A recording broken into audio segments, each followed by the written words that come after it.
अभी पहले जो जीत का जश्न है उसको मना ले, फिर आगे आगे देखते हैं होता है क्या।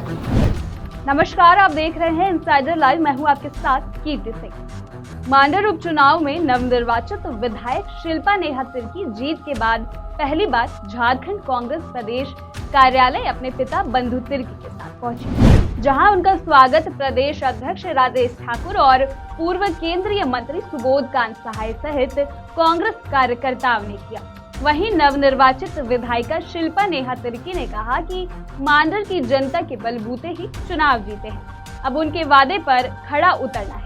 वहीं प्रदेश अध्यक्ष राजेश ठाकुर ने मांडर उपचुनाव जीत के बाद भाजपा और भाजपा के नेताओं पर आक्रमण दिखाया और राजेश ठाकुर ने बाबूलाल मरांडी को चैलेंज करते हुए कहा है कि बाबूलाल मरांडी जी को इस्तीफा देकर फिर से चुनाव लड़ना चाहिए और उसके बाद वो चुनाव जीते तो माने। इसके साथ ही साथ शिल्पी नेहा तिर्की और मांडर के पूर्व विधायक बंधु तिर्की ने भी बयान दिया और खुशी जताई है कि जिस तरीके से मांडर उपचुनाव में शिल्पी नेहा तिर्की की जीत हुई है। आगे देखिए और क्या कुछ कहना है तमाम विधायकों का। जी का पोल खुलेगा। आदरणीय अध्यक्ष जी ने कह दिए कि राज धनवार से आप इस्तीफा दे दें, चैलेंज भी कर दिया गया और उतर जाए मैदान में, ये बात उनको कहा गया। बाकी चीज़ें आपका धीरे धीरे सामने बहुत चीज़ आ जाएगा। देखिए वो सब इलाका ऐसे भी परंपरागत रूप से देखा जाए तो वो कांग्रेस का ही सीट रहा है। जैसे लोहरदगा लोकसभा में जो भी है, इधर आपका गुमला सिमडेगा से लेकर के खूंटी तब है कि उन सीटों में जिस तरीके से काम किया जाना चाहिए था, कहीं ना कहीं कुछ चूक थी। और ऐसे भी हम लोग शुरू से ही कांग्रेस मानसिकता वाले ही थे और भले हम लोग अलग टीम में लड़ते थे, लेकिन हम लोग लगातार लड़ने के बाद भी हम यूपीए फोल्डर में ही रहे, सेकुलर में ही रहे हम। और इसके चलते ये अच्छा हुआ कि अब अगल बगल का हमारा सीट इस बार तकरीबन 20-22 साल के बाद में कांग्रेस पार्टी के सिंबल में शिल्पा जी जीती है।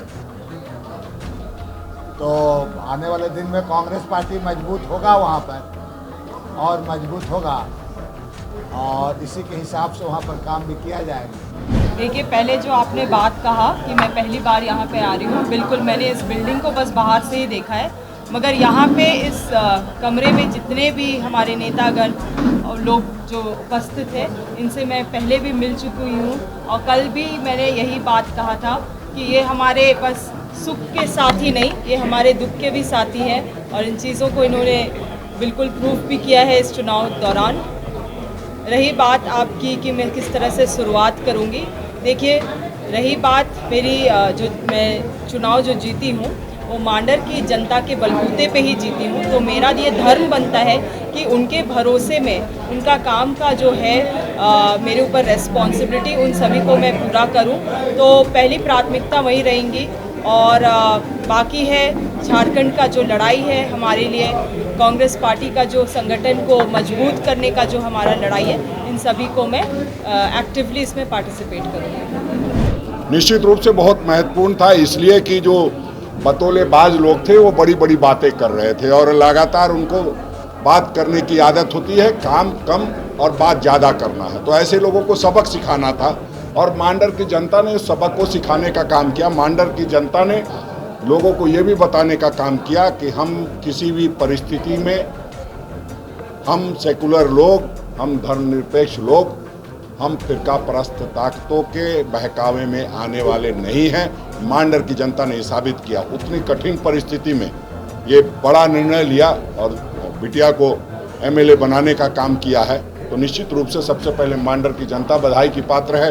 उसके बाद हमारे तमाम नेतागण जो लगातार वहाँ कैंप कर रहे थे वो धन्यवाद के पात्र हैं। हमारे सीएम इसको बारीकी से देख रहे थे, आदरणीय हेमंत सोरेन जी, उनका भी धन्यवाद है। और सबसे बड़ा मांडर के उन कांग्रेस कार्यकर्ताओं ने जो लगातार अपनी मेहनत से सींचने का काम किया उस पूरे क्षेत्र को और जीत हासिल की है। तमाम उन लोगों का भी धन्यवाद जो लोग कभी नहीं उस क्षेत्र में आते हैं और आज उस क्षेत्र में आकर के 3 पूर्व मुख्यमंत्री और 2 केंद्रीय मंत्री आने से ये फायदा हुआ कि उन लोगों ने कहा कि इसी बहाने केंद्र सरकार को भी एक जवाब दे दिया जाए जो महंगाई और भ्रष्टाचार चरम पर है और जिस तरह से ईडी का इस्तेमाल किया जा रहा है, आदरणीय राहुल गांधी जी पे अग्निवीरों के साथ मजाक किया जा रहा है, इन तमाम चीज़ों पर मांडर की जनता ने जवाब देने का काम किया है। अब ये भारतीय जनता पार्टी को सोचना है